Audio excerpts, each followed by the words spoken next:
Petrol വില വർധനയിൽ പ്രതിഷേധിച്ച് വ്യാഴാഴ്ച നടന്ന ഹർത്താലിന്റെ ഭാഗമായി യുവമോർച്ച പ്രവർത്തകർ കാഞ്ഞങ്ങാടും കാസർഗോഡും തീവണ്ടി തടഞ്ഞു.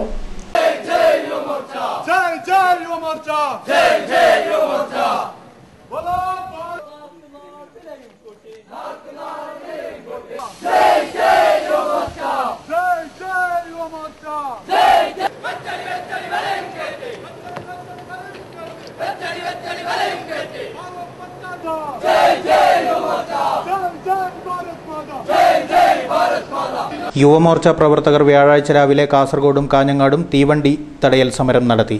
മംഗലാപുരത്ത് നിന്ന് കോയമ്പത്തൂരിലേക്ക് പോവുകയായിരുന്ന ഫാസ്റ്റ് പാസഞ്ചർ കാസർഗോഡ് തടഞ്ഞു.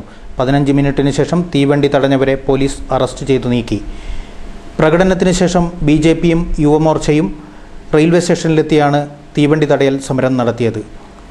BJP ജില്ലാ general secretary advocate K. Sreekanth, P. Rameshan എന്നിവർ നേതൃത്വം നൽകി. തീവണ്ടി തടയൽ BJP ജില്ലാ വൈസ് പ്രസിഡന്റ് K. ശ്രീകാന്ത് ഉദ്ഘാടനം ചെയ്തു. യുവമോർച്ച ജില്ലാ vice president Vijayakumar Rai, general secretary BM Adarsh, secretary Harish Thakkaripur, Harish Narampadi, PR Sunil, Sudhama എന്നിവർ സംസാരിച്ചു. BMS പ്രവർത്തകർ അഡ്വക്കേറ്റ് P. മുരളീധരന്റെ നേതൃത്വത്തിൽ നഗരത്തിൽ പ്രകടനം നടത്തി. SDPI പ്രവർത്തകരും പ്രകടനം നടത്തി.